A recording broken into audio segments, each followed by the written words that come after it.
So that's my point of this fairly short show, is that create a shell with paint, and then a final coat on top of that. And as I said, once you put primer on something like this, when it's after it's all filled, then you'll start to see all the imperfections, and then you put more filler over the primer, and then you, because polyfiller and primer go really well together, or permafill I think it is. This is the one I use anyway, Sally's Permafill. Yeah, around the world it probably comes under all different names, but it's just a white damp filler, and that, basically dries out fairly quickly in like half an hour. So you do a lot of that. You do a lot of painting over the balsa wood, and you'd pre-fill a lot of cracks. So say I want to just finish this right now, I'd fill that with not with polyfiller and let it dry, and it'd be quite a lot. Then I'd sand it down a little bit, and then I'd spray paint it, but you'd still see the cracks. Spray paint it some more, and literally, it can be expensive. You can literally go through half a can on a model this size of primer, or just undercoat. Like direct undercoat will just stick to this. Or you can do primer and undercoat, but I've got models that won't scratch. You can't scratch the paint off them, and I've just used straight undercoat. I've bypassed primer. I only bought this primer because it's a new one that I haven't used, but I've used a lot of Rust-Oleum colours, and everyone's been raving on about them for years, and I've been avoiding them because I stuck to White Knight, which is a brand that we can get here in New Zealand, and a couple of others, and they've been great. But it's all the same thing. Like, this is very similar, just really good quality. You just get a coat of whatever you can on this balsa wood, and the more coats you put on it, the more of a shell it makes. Now obviously it can take away sharp corners and details, but it'd take a lot to do that. So you sort of go, well, where the ergonomic parts are, you put a lot more on. Where you've got the styrene, obviously you don't have to flood that with anything, because it's already got a smooth surface. Obviously, and this is the other thing when I'm talking about models, when I talk about a top piece of plastic, a side piece of plastic, it always leave a gap, and that gap could be much bigger or much less. It depends on the curve that you want to join the two pieces. And this one, it's not sharp, it has a slight curve, so I've left that. So what I'll do is I'll be filling that with polyfiller, and then just giving it a light circular sand so that it has a curve.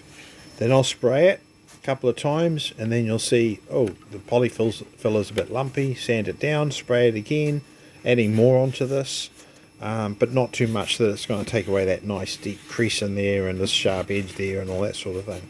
See, there's an example of two pieces of plastic that pretty much meet. So I'd put a little bit of polyfiller in there and sand it flat. But again, when you get to here, if you noticed on the submarine, there's a bigger gap. That indicates the fact, and it doesn't indicate the fact. I'm just telling you. But the way I've done it, I know that I've made that a certain size and that a certain size so that I can fill that with polyfiller and get a curve. So actually, if you join two pieces of plastic, it's really hard to sand them into a curve, because you end up going down to the bone and hitting the balsa wood anyway. So you leave clearance, knowing that you're going to fill that and sand it. And up at this end, it's obviously a lot thinner. Aim the camera in the right direction, Alan. And then up this end, it's a lot wider. And, so that it's going to end up matching a much sharper curve around here to eventually go to a circular curve.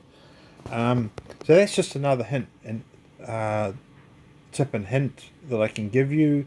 Obviously, scratch building is an involved thing, and every project you do, every model you do, is sometimes a slightly different approach. So the show that I did before this one, where I just got straight into showing a half-done model and then the Joe 90 model, I skipped a lot of stuff, and I can't actually physically show you a lot of stuff. When I get back to model making, I'll actually be doing little clips of filling and then sanding, and just cutting them short. But if you've watched enough of what I've already put, you'll get an idea of how it works, and you'll go, well, that's a bit hard for me, or you'll go, hey, I can give that a try.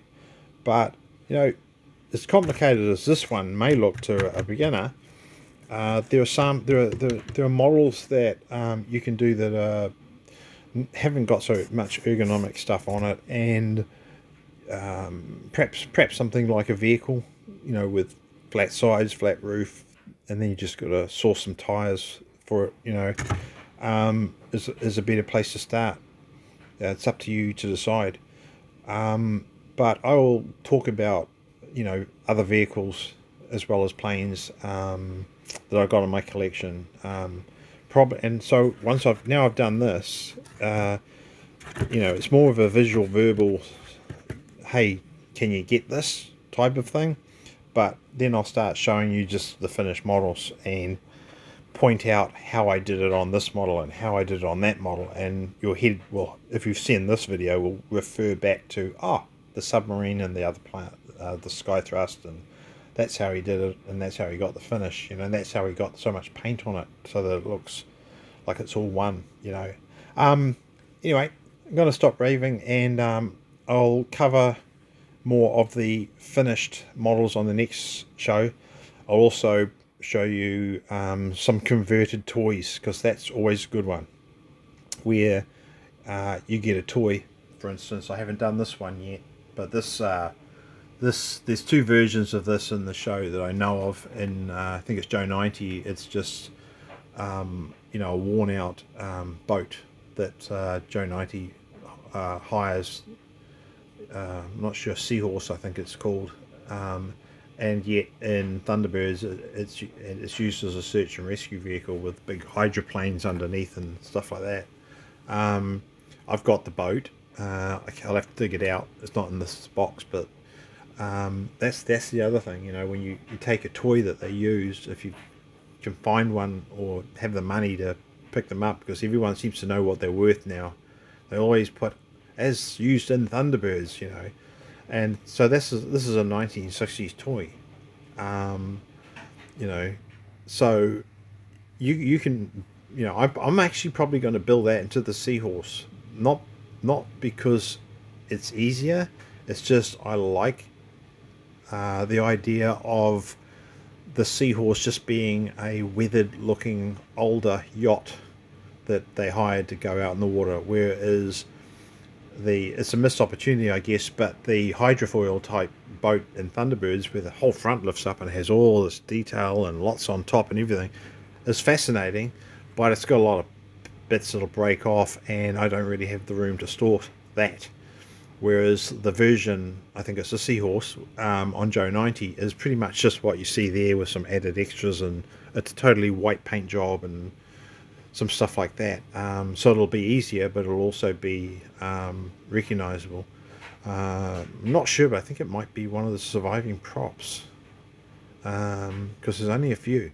But anyway, you know, and then there's the SPV toys and stuff like that, which you can reshape, you know, because they're plastic. Usually Vivid Imaginations are a good one, and you can, you know, turn them into a more realistic model. That may be a way a new model maker would start rather than scratch building. But as I show you the collection, I'll go through a scratch build, I'll go through a toy that's been modified, and then I'll just go through a model kit, and then a model kit that I've modified. Say like a diorama that the AIP, that used to be Aoshima, is now the train company, puts them out. You know, I super detailed my launch bases, Thunderbird 1 and 2 and 3, and you know, you try and copy the pictures, but you got a little bit of creative license out of Vision with, say, the right wall of Thunderbird 2's bay. It's never, Thunderbird 1 bay is never seen. So you know, I did that and sort of made it up that way. Instead of two walled model, I had a 3-walled model that I could put in a case and light up.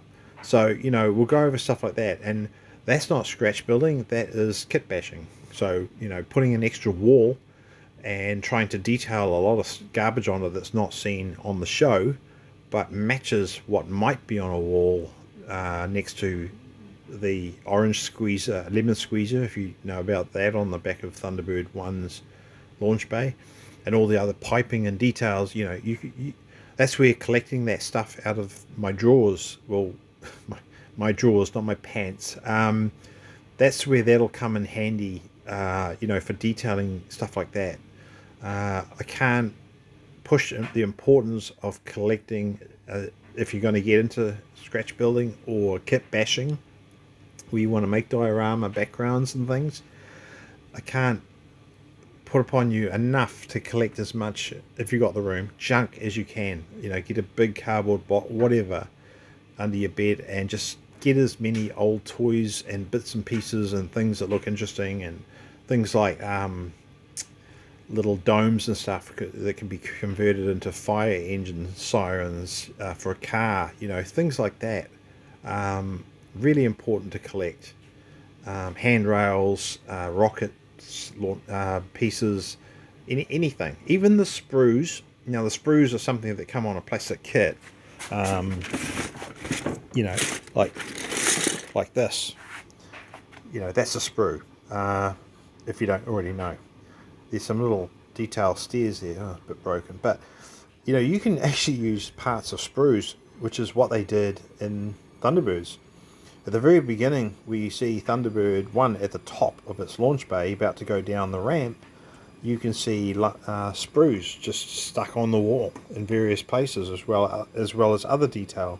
You know, and as a kid, I think it was 7, 8, I can't remember, I would never have known, ever in a million years. I didn't even know about the lemon squeezer until a few years ago.